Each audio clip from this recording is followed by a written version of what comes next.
Coming up on the Met Report, a department on campus is looking to put students to work. We'll tell you where you can find your next job. if you're heading to the DMV, you may notice something different. We'll show you the design for the new Colorado driver's license. And firefighters aren't the only ones sliding down a pole. The Met Report starts now.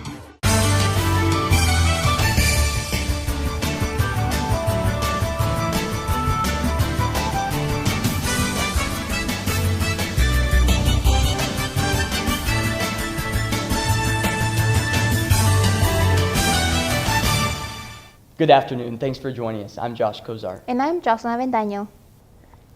The First Year Success Program is looking to hire qualified candidates for the 2016-2017 school year. The program is seeking students interested in becoming peer ambassadors and supplemental instructors. Applications are available online now and due by March 11th. For more information, including the link to the online application, be sure to visit our website, mitmentmedia.com. Every year, the Emmanuel Gallery opens its doors to MSU Denver art students. Not only do they gain exposure, but they also have the chance to win a little money in the process. Eustace and Allie have the inside look.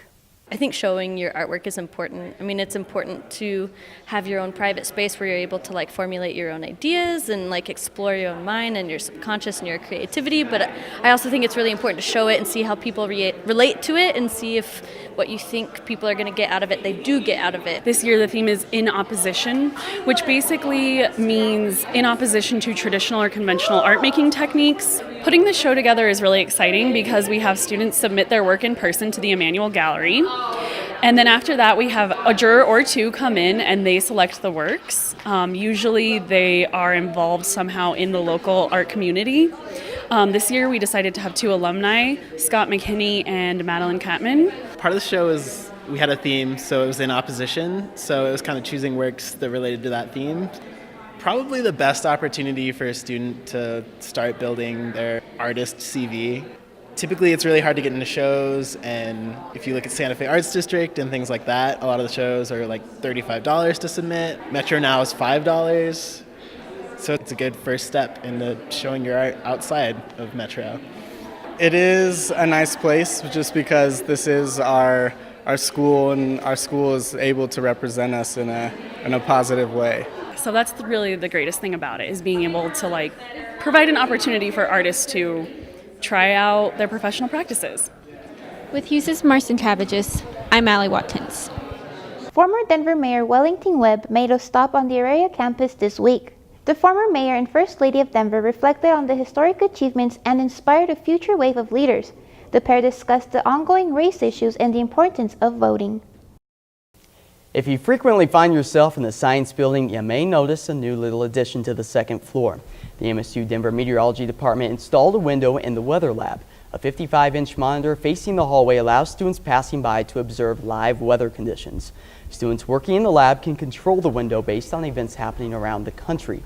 This new addition serves to generate buzz about the meteorology program and inform students and faculty of current weather conditions.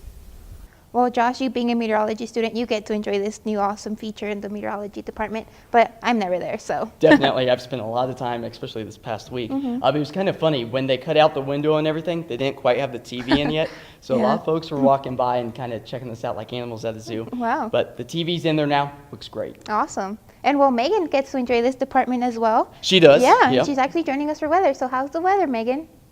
Yeah, I spend a pretty good part of my day in that weather lab. But I like to get outside every once in a while, and you should too. In fact, it is gorgeous outside today. 63 degrees right now, partly cloudy skies. Not a bad time of the day. High of 66 degrees, can you believe it?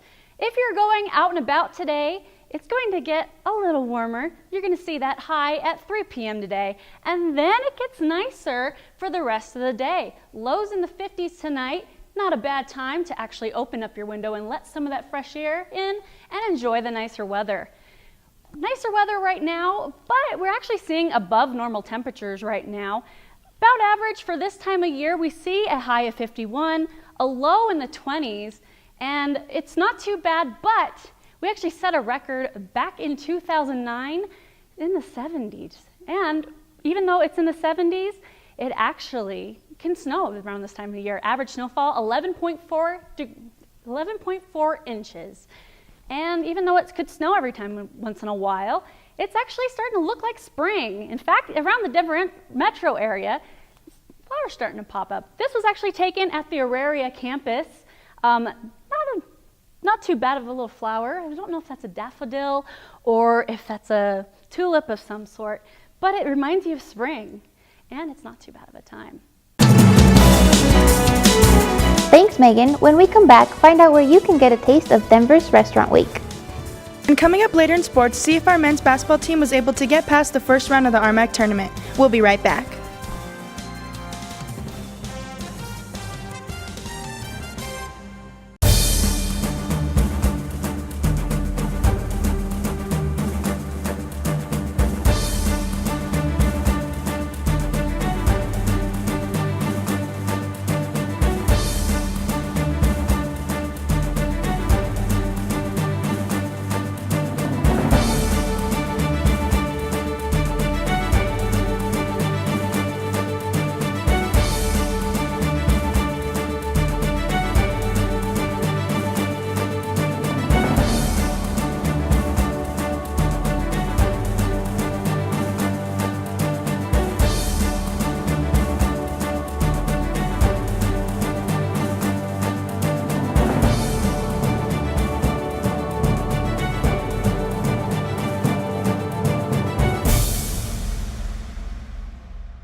Welcome back. If you're renewing your Colorado driver's license anytime soon, you may notice something a little different.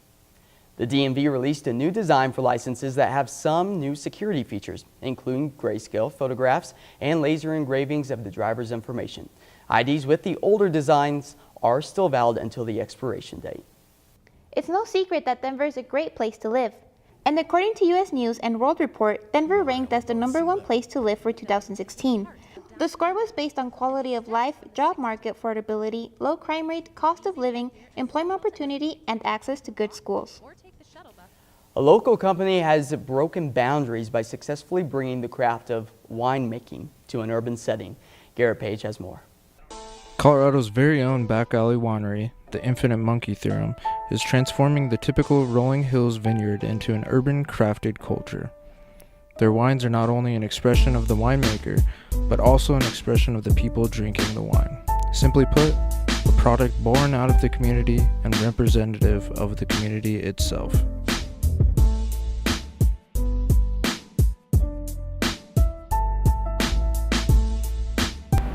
The Infinite Monkey Theorem is a mathematical theorem that relates to having a bunch of different variables and trying to make basically a masterpiece or a good piece of quality artwork. We have a bunch of different products.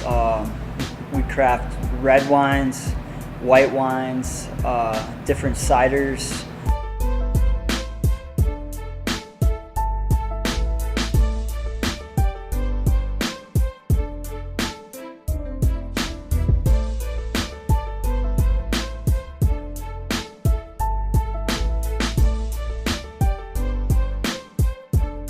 For our red wines, we have Syrah, we have Petit Syrah, Cabernet Franc, Petit Verdot, Malbec.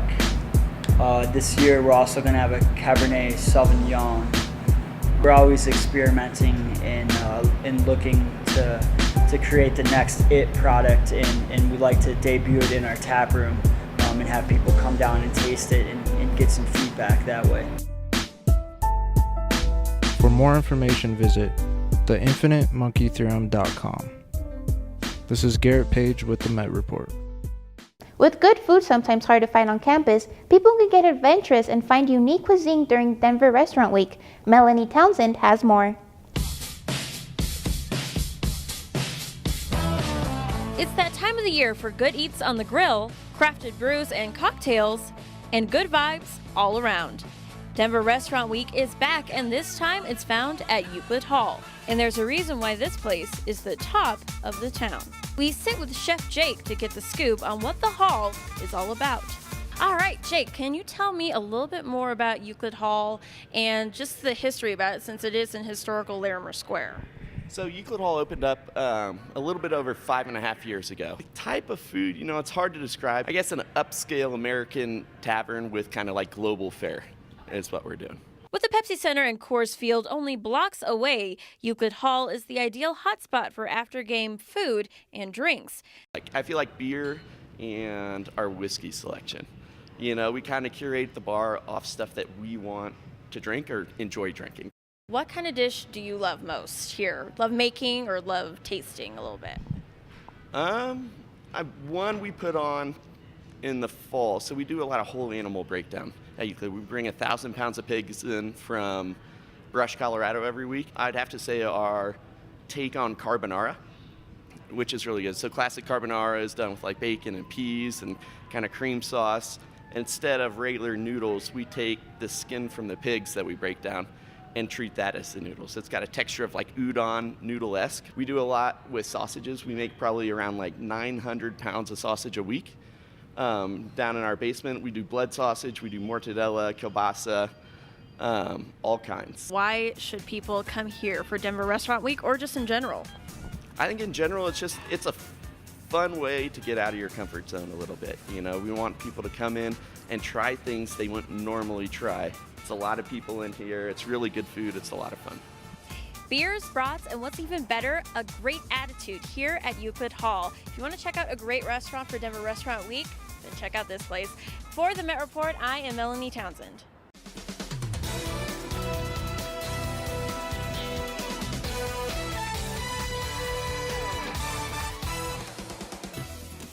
We're actually going to start seeing a little touch of a seasonal change by the end of this weekend. Thanks for joining us on the Met Report. I'm student meteorologist Meghan Montgomery.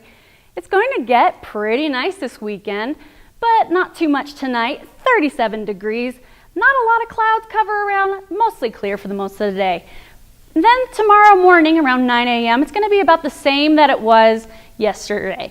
We're going to see a high of 56 degrees, mostly cloudy skies, and then it turns nicer into the middle of the day. About the afternoon, we're going to see, yes, that's right, 69 degrees. It's going to be wonderful. If you guys are out and about running around town, you're going to see some warmer temps around.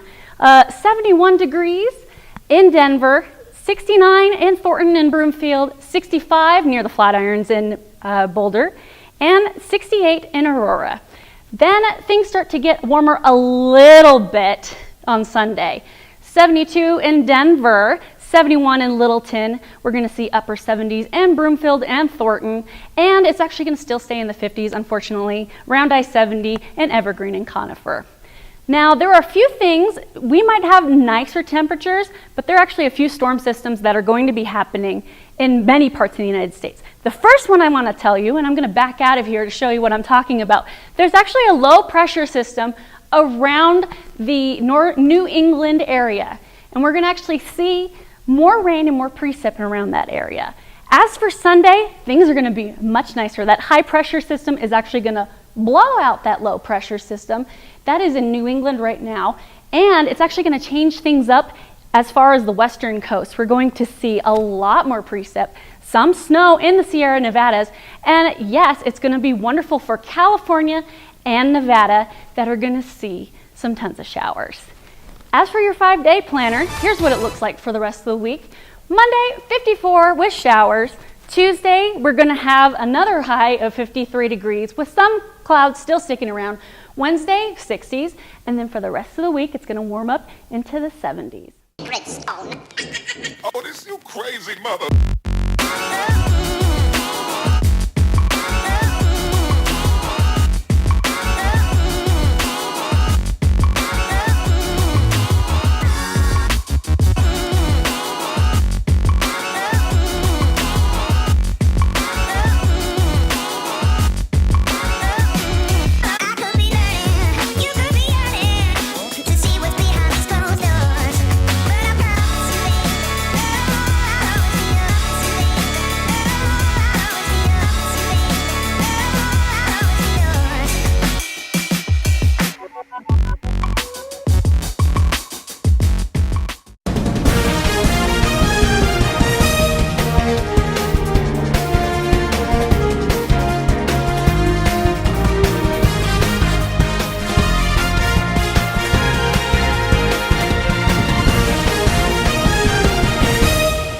Now joining us for EMET is Miranda McHodgkins. Happy Friday, everyone. There is no better time to be in the Mile High than now. Denver is ranked the #1 city in the country by U.S. News and World Report. No surprise there. After all, Denver has so much to offer. For example, a club that puts all the stereotypes of pole dancing to rest. I'll get into that in a little bit. First, let's catch up on our celeb dish, Oscar edition. The 88th Academy Awards left us with some pretty awkward yet memorable moments, but this topped it all. After being nominated for 6 Oscars over a 22-year span, Leonardo DiCaprio won Best Actor for his role in The Revenant. The Revenant was about man's relationship to the natural world, a world that we collectively felt in 2015 as the hottest year in recorded history. Our production needed to move to the southern tip of this planet just to be able to find snow. Climate change is real. It is happening right now. Host Chris Rock may not have been up for any nominations, but he sure won the Father of the Year award. Rock used his hosting gig as an opportunity to sell some Girl Scout cookies, saying, quote, "I want you to reach into your millionaire pockets and buy some of my daughter's Girl Scout cookies." Wow, now you can't even go to the Oscars without being asked to buy cookies. I'm convinced Girl Scouts are taking over the world one cookie at a time. And while Leo can do just about anything, can he play an instrument like this? For our viral vid of the week, it's called a Wintergatten's Marble Machine. This crazy yet beautifully crafted music box utilizes 2,000 marbles, each one creating a sweet sound on various instrumental components. After about a year of careful construction and precision, it was finally perfected by Swedish musician Martin Mullen.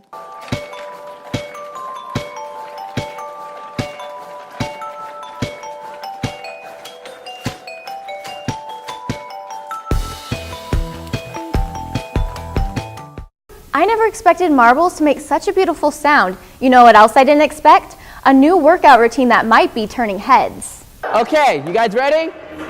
And 3, 2, 1. Students at MSU Denver are getting fit with a different kind of full body workout. First, they start with a warm-up. Feel this stretch right behind your knee. Next, they stretch. And now for the full body workout.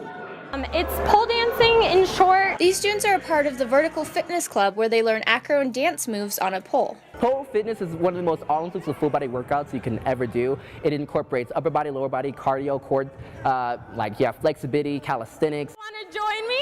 That would be good. The club is set up like a class and is broken up into sections based off of experience. First start pole, you have a lot of trust issues because you're like, I'm not going to be able to hold myself. So it's kind of weird, but we're gonna get comfortable. I decided to try it out for myself and took lessons with the other beginners. Everyone's gonna come behind and meet it.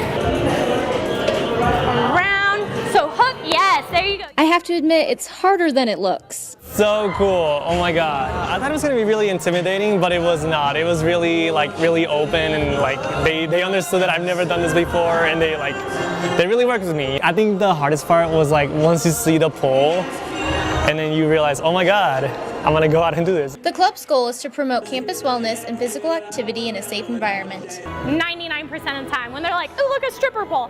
And it's like, no, it's not. It's just a pole. It is what you make of it. Kind of a stigma created around pole dancing, just kind of viewed as a negative aspect of culture, and we're trying to reshape that idea. We're a zero tolerance for any bullying, any negativity. My favorite part, honestly, as an officer or with anything, is watching people get over the fears or the excuses or limitations that they put on themselves that they thought they couldn't do. And when they make that move that they said they could never do, I can never do this, it empowers me. One of the members, Shauna, has some advice for anyone who's nervous to join. I would say I understand because I was there, but you don't know until you try. So the first day, I would guarantee that they would love it. The club meets Tuesdays and Thursdays in PE Center 103 from 6:30 to 8:30. Full membership is $80, or you can drop in for $5. So pole fitness is amazing. It's not just a dance, it's not just a fitness, it's not just an art. It's sort of like a lifestyle. For the Met Report, I'm Miranda McHodgkins. Whew, boy, was it a workout. I think it's time to sit back, relax, and watch this week's EMET must-sees.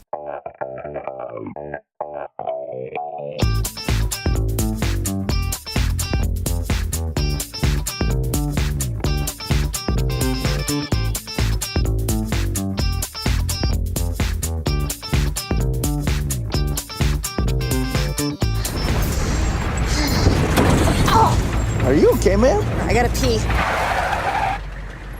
We're still 5 mics. Media asset must be dumping out. No, I'm just getting my pants on. Comedian Tina Fey is back in another Laugh Out Loud comedy, this time with more explosions. Along with Margot Robbie, Martin Freeman, Alfred Molina, and Billy Bob Thornton, chaos doesn't even begin to describe their journey through war-torn Afghanistan.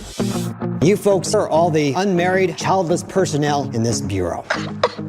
Based off of a true story, when a group of misfit journalists are assigned to cover a war zone, Kim, are you going to be joining in? The travel or the crime? How many people do you need? reporter Kim Barker takes this as an opportunity to leave behind her dull desk job. Shut up, pussy.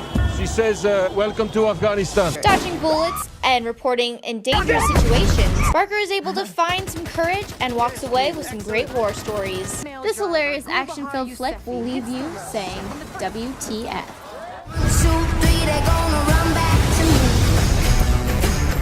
Zootopia, a gleaming city where animals of all breeds, predator and prey alike, live together in peace and harmony. If you're looking to get a laugh from a more lighthearted movie, then check out Disney's newest animated film, Zootopia. Yet another film where animals act like humans, but this one ends with a meaningful message. In this adorable movie, Jennifer Goodwin voices Judy Hopps, a rookie bunny cop who takes on a case to prove she has what it takes to be a real police officer. To solve the crime, she must enlist the help of ex-con Fox Nick, voiced by Jason Bateman, who frustrates Judy to no end.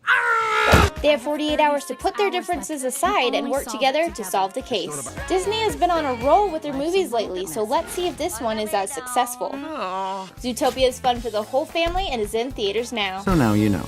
Zootopia. Like nothing you've seen before.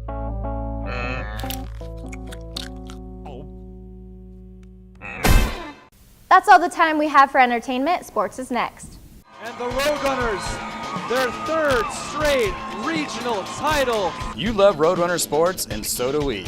From high-flying Metro State action to in-depth interviews with coaches, players, and staff, the Roadrunner Review is here to keep you up to date with everything that is Metro State sports. Yeah, there we go. Check us out on Altitude Sports and Entertainment, Comcast CET, and at GoMetroState.com to follow your Roadrunners all season long. Roadrunners with our impressive comeback. So tune in and get rowdy.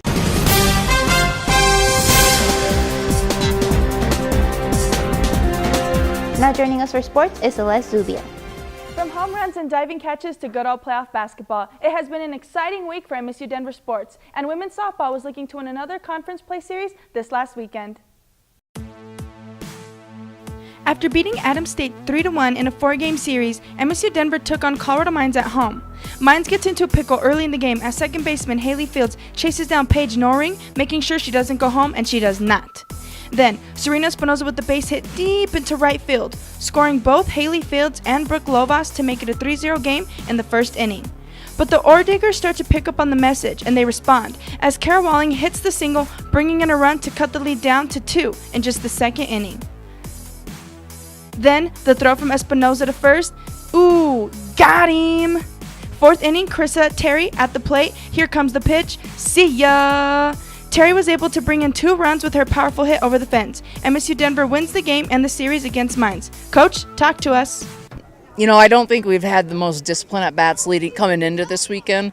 And so all week we've been talking about work the count, attack pitches within the zone, don't chase out of the zone, don't help the pitcher. And I think we did a really good job of that, of being disciplined at the plate, and I think we got really good results because of it. After a shaky start to the season, men's baseball has given their fans stellar performances the last 2 weekends. One of those stellar performances being the game that took place last Sunday. MSU Denver hosted Sioux Falls this past weekend in a 3-game series. Early in the game, a hit to shortstop Jake Thurston, who then tosses to Nick Camuto at second, and do they get the double play? Yes, they do. Jared Rowley bringing in the heat. He would go on to pitch 8 innings and have 3 strikeouts. Take a seat. Then, a hit to left center, and ooh, does he catch it? Yes, he does. Aaron Germani, ladies and gentlemen, there's more where that came from, trust me. Trent Maloney with the pretty play to get the out at first, and then another hit to Germani. He's going, does he catch it? And then once again he does. Now that's SportsCenter Top 10 right there. Division II baseball. I love it. Give it to me. Metropolitan States, Aaron Germani. Oh, yeah. Look at the size of that mitt. Look at that thing. Told you. Roadrunners were able to sweep the series, and we hear from Mr. Top 10 himself. On the first one, I just got a good jump on it and saw it coming down, and I just decided I think I could get there, so I dove. And on the second one, I don't know. I thought it was within reach, so I just took a big leap at it and tried to catch it. And I did. So it was good. The madness of the month has now begun, and MSU Denver hosted the first round of the RMAC tournament at home on Tuesday. The Roadrunners were seeking revenge against UCCS after losing to them by 2 just 4 days prior to Tuesday. Senior Tony Dombinson with the 3 after halftime to make it 49-42. Dombinson again attacking the basket, then a quick pass to Deshaun Phoenix, who finishes, putting Metro up by 8. The Mountain Lions were not going to give up so easy as Brendan Malone nails a 3 and Blend Advilly with a nice little layup to bring his team up 55-61. Peter Muller with the pass to Enrique Cortez, who takes it to the rack, finishes, and you can add 2 on the scoreboard for MSU Denver. Dombinson coming up the court behind the back pass to Andre Harris, 1 dribble, and it's in. Malone again with the 3-point basket. Then the 2 teams go to the charity stripe once, twice, maybe even 4 times.